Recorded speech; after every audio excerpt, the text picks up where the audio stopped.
Bonjour à toutes et à tous. Aujourd'hui, on va décortiquer ensemble un algorithme qui est un véritable super pouvoir en programmation, la recherche dichotomique. C'est un concept absolument central du programme de NSI en première, et comme on va le voir, c'est une arme secrète pour résoudre des problèmes de recherche à une vitesse, fulgurante. Allez, on commence direct avec un défi qui a l'air un peu fou. Imaginez un annuaire, un énorme annuaire avec 1 million de noms. Comment est-ce qu'on pourrait retrouver une personne précise en ne regardant que 20 noms, maximum ? Ça semble quasi impossible, n'est-ce pas ? Eh bien, à la fin de cette session, la méthode pour y arriver n'aura plus aucun secret pour nous. En fait, cette stratégie incroyablement efficace, on la connaît tous. C'est celle qu'on utilise depuis tout petit dans le jeu du plus ou moins. Pour deviner un nombre, la meilleure technique, ce n'est pas de tester 1, puis 2, puis 3, non.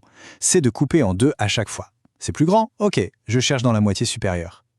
La recherche dichotomique, c'est exactement ça, mais pour des listes de données. Alors, voici notre plan de bataille pour aujourd'hui. D'abord, on va partir du jeu pour bien comprendre l'algorithme. Ensuite, on va décortiquer le principe clé, diviser pour mieux chercher. Après, on traduira tout ça en code Python, étape par étape. On verra ensuite pourquoi cette méthode est si puissante, et on finira avec une section spéciale pour bien se préparer au bac NSI. C'est parti! Première partie, on va faire ce que l'informatique fait de mieux. On part d'une idée très simple, très concrète, presque un jeu, pour en faire un outil abstrait mais ultra puissant. C'est vraiment la base du raisonnement algorithmique. Attention, voilà le point crucial, la règle d'or, la condition sine qua non sans laquelle absolument rien ne fonctionne. Pour que la recherche dichotomique soit possible, la liste de données, notre tableau, doit être impérativement triée par ordre croissant, alphabétique, peu importe, mais il faut un ordre, c'est la condition non négociable. Passons maintenant au cœur de la machine. L'idée de génie de cet algorithme, c'est ce qu'on appelle en informatique la stratégie diviser pour régner. Au lieu de s'attaquer au problème de front, en bloc, on va le découper encore et encore en morceaux de plus en plus petits jusqu'à ce que la solution devienne évidente. Alors, la méthode, c'est une boucle très simple. À chaque tour, on prend l'élément qui est pile au milieu de notre zone de recherche. On le compare à la valeur qu'on cherche. Si c'est plus petit, on sait que notre valeur est forcément dans la moitié de droite. Si c'est plus grand, elle est forcément dans la moitié de gauche. Et du coup, hop, on peut jeter toute une moitié de la liste d'un seul coup. Et on recommence sur la moitié qui reste. Pour mettre ça en pratique dans le code, on utilise deux marqueurs, deux variables qui vont délimiter notre zone de recherche. On les appelle souvent G pour l'indice de gauche, le début, et D pour l'indice de droite, la fin. Au tout début, G vaut 0 et D est l'indice du tout dernier élément du tableau. Et c'est là que toute la magie opère. À chaque tour de boucle, après chaque comparaison, on va déplacer soit G, soit D. En faisant ça, on n'élimine pas juste un élément, non, on divise carrément l'espace de recherche par deux. C'est ça qui rend l'algorithme si incroyablement rapide. Bon, le concept, je pense qu'il est clair. Voyons maintenant comment on écrit ça en Python. C'est le moment où on passe de l'idée, de l'algorithme, à un vrai programme qui fonctionne. Et on va voir que c'est une traduction très directe de la logique qu'on vient de décrire. Regardons les premières lignes. Juste après la définition de la fonction, on initialise nos deux variables.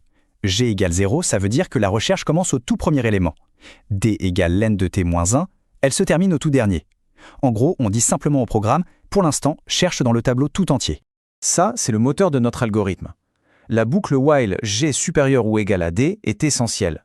Elle veut dire tant que l'indice de début est plus petit ou égal à l'indice de fin, ça signifie que la zone de recherche n'est pas vide, donc on continue. Si un jour G devient plus grand que D, ça veut dire que les bornes se sont croisées, il n'y a plus rien à chercher et on peut conclure que la valeur n'est pas dans le tableau. Au cœur de la boucle, on calcule l'indice du milieu, M, et ensuite vient le bloc de conditions. Si l'élément du milieu est plus petit que la valeur V qu'on cherche, on sait que V ne peut être que dans la partie droite. Alors on met G à jour, il devient M plus 1. Si l'élément du milieu est plus grand, on fait l'inverse, on met D à jour qui devient M moins 1. Et le dernier cas, le else, s'il n'est ni plus petit ni plus grand, c'est que c'est égal. Bingo, on a trouvé. On peut renvoyer l'indice M. Maintenant, attention. On va répondre à notre question du début et comprendre pourquoi cet algorithme n'est pas juste une petite astuce, mais une vraie révolution dans la façon de traiter de grandes quantités de données. Mettons les choses en perspective. La recherche naïve, qu'on appelle recherche linéaire, ce serait de regarder les éléments un par un du début à la fin. C'est simple, mais c'est terriblement lent. Pour 1 million d'éléments, ça pourrait prendre jusqu'à 1 million d'étapes. La recherche dichotomique, elle, en divisant le problème par 2 à chaque fois, ne joue pas du tout dans la même catégorie. Ce tableau illustre parfaitement cette puissance. Pour une liste de 100 éléments, 7 étapes suffisent. Pour 1000 éléments, à peine 10 étapes. Et pour 1 million d'éléments, on arrive à notre fameux chiffre, 20 petites étapes. Le nombre d'étapes grandit de façon logarithmique, c'est-à-dire très très lentement par rapport à la taille du tableau. Et pour 1 milliard d'éléments, pensez à Google, aux réseaux sociaux. Ils brassent des quantités de données encore plus folles. Eh bien, avec la dichotomie, il suffit d'environ 30 comparaisons pour trouver une info dans un ensemble d'1 milliard. 30. C'est quasi instantané. C'est juste dingue. Allez, dernière ligne droite. On passe en mode révision pour le bac. On va synthétiser tout ce qu'il faut absolument avoir en tête le jour J pour être au point sur ce chapitre. Voilà une petite checklist des points essentiels. Point 1, le plus important, ça ne marche que sur un tableau trié. Point 2, le principe s'appelle diviser pour régner. Point 3, les variables qui pilotent tout sont les indices gauche, droite et milieu. Point 4, la boucle s'arrête soit quand on trouve, soit quand gauche dépasse droite. Et enfin, le mot-clé à placer dans une copie, l'efficacité est de complexité logarithmique. Alors qu'est-ce que ça veut dire exactement complexité logarithmique ? C'est tout simple, c'est la signature des algorithmes très performants.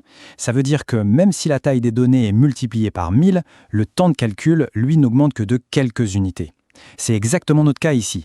À chaque étape, on divise le problème par 2. Ce code Python, il faut le connaître sur le bout des doigts. Le jour de l'épreuve, on attend de nous qu'on soit capable de le lire, de l'expliquer ligne par ligne, et même de le modifier un peu si on nous le demande. S'entraîner à le refaire soi-même, c'est vraiment le meilleur moyen de le maîtriser. Pour finir, quelques conseils pratiques qui peuvent faire la différence. C'est très important de commenter son code pour expliquer la logique. Utiliser des noms de variables clairs, c'est aussi une super bonne pratique. Penser au cas un peu extrême est essentiel. Qu'est-ce qui se passe si le tableau est vide? Et surtout, il faut justifier ses choix. Une petite phrase d'explication montre à l'examinateur qu'on a bien compris le raisonnement. Voilà, la recherche dichotomique n'a plus de secret. Ce n'est pas juste un algorithme, c'est une manière de penser, de résoudre un problème. La question qu'on peut se poser maintenant, c'est, avec ce super pouvoir en main, dans quels autres domaines de l'informatique, ou même de la vie de tous les jours, cette stratégie de diviser pour régner pourrait bien nous être utile? La réponse, c'est qu'elle est un peu partout. Il ne reste plus qu'à ouvrir l'œil.